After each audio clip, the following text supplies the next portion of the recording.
John, you've been on site here at Wingfoot so many times, but first of all, how has the game plan changed from the postponement from June into September, and how has that affected the way you and your staff set up this championship? Well, Dan, it's been quite a journey. It all started back on March 13th when our world changed and the world of sports changed, and we began to think differently about what might be possible for the U.S. Open this year and what might not. This journey has taken us through canceling championships, postponing opens, not conducting qualifying, but it was so important for us to provide this platform for players to chase their dreams and for us to be able to really continue the impact that the U.S. Open has for the game.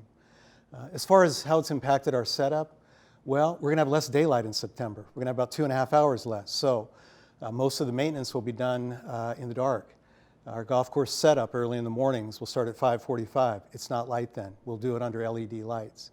And the golf course, though, I think in the Northeast, it's really spectacular to play golf in September. And so from what we're able to present to the players, I think it'll be largely what you would normally see for a U.S. Open at Wingfoot. Obviously, a goal of the USGA, big-time rough, fast, firm fairways and greens. Is that going to be harder to get to the place where you want to be in September, or potentially could be harder than as opposed to the weather in June? I think it all depends on the weather in September. Certainly, looking back, it was a funny feeling to go through Father's Day and not be at a U.S. Open, which for many, many years has been the case with all of us at the USGA. And yet, I think in September we've got a really good chance of weather that will allow us to present the golf course as we wish. And I think we're excited about that. I think that all that you would see for a U.S. Open with the rough, with the way we'll present the greens and the green speeds and the hole locations, and what Wingfoot is, a premium on accuracy, it'll all be here. It'll just be a little later in the year. There's been a restoration here since the last U.S. Open was held here in 2006. How has the golf course changed, and how will you present it maybe a little bit differently in light of the Gil Hanse restoration? And that's the key word, restoration. And Gil is just a wonderful craftsman in what he does. He has truly restored these putting greens, these wonderful A.W. Tillinghast push-up putting greens that used to be 1920s technology, replaced all what's underneath them in a way that will allow us to really present the golf course. Even if it rains, we'll be able to realize drainage that will keep them nice and firm. He has expanded these putting greens in ways that will allow for more hole locations that maybe Bob Jones played against Al Espinosa in that wonderful playoff in 1929 that really didn't exist in 2006 or 1984. And so we're looking closely at that. And, you know, the fairway widths will be about the same as they were in 2006 and all of those things. But really, most of all, it'll just be Wingfoot being Wingfoot. And that's what we're endeavoring to do. You say that, you mentioned Bobby Jones, the 1929 winner, and the list goes on and on, 1959, 74, 84, 2006, where the winning score was +5.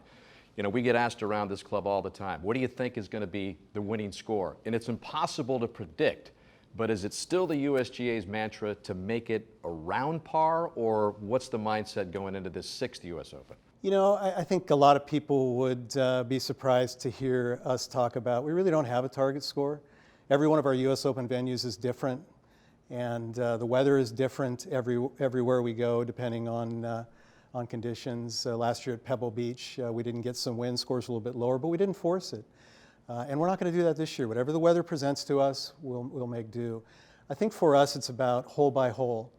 And really a U.S. Open, we try to create something that's special. And so when players achieve and climb that mountaintop and achieve and win a U.S. Open and hoist that trophy, it's something special, unlike anything else. The journey coming through those, in a normal year, 10,000 that qualify from many one, and hoisting that trophy is something special, and our setup is part of that. We look at it hole by hole. We look at creating a situation where players have to put their ball in the fairway, place it below the hole, and then navigate it from there. And when they do get in trouble at Wingfoot, it'll be a tough up and down, but that's part of what this place is about. We're just going to let it be what it always has been. No spectators for the first time at this U.S. Open. Obviously, it will be a different feel, a different kind of atmosphere. Does it change what you guys do from your perspective at all? No, not really. I think it'll change what the players feel, what the players see, without the build that's around, without the fans.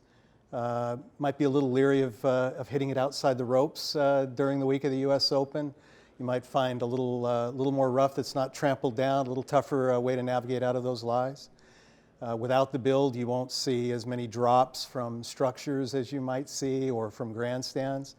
But I think overall the way that the golf course will be presented will be much like any other U.S. Open has been, and what will always be at Winged Foot. You know, I like to think of Winged Foot as having great history. You reeled it off. And you can't buy history, you can only earn it, and Winged Foot has it. What makes it so special besides the golf course? I think just the great champions that have come before those that will play in a couple of in this upcoming U.S. Open. You think of Bob Jones and making that 12-footer on 18 in 1929, and then going into what was a 36-hole playoff with Al Espinosa and winning by 23 strokes. And then you go through Casper, and you go through Fuzzy, and you go through Jeff Ogilvy, and all the great drama, the real drama that's unfolded over these fairways and these wonderful putting greens. We can't wait for more of that to unfold here at Winged Foot in our U.S. Open this year. We can't wait for it either. John, thanks for spending some time with us. Look forward to the 120th edition of this great national championship.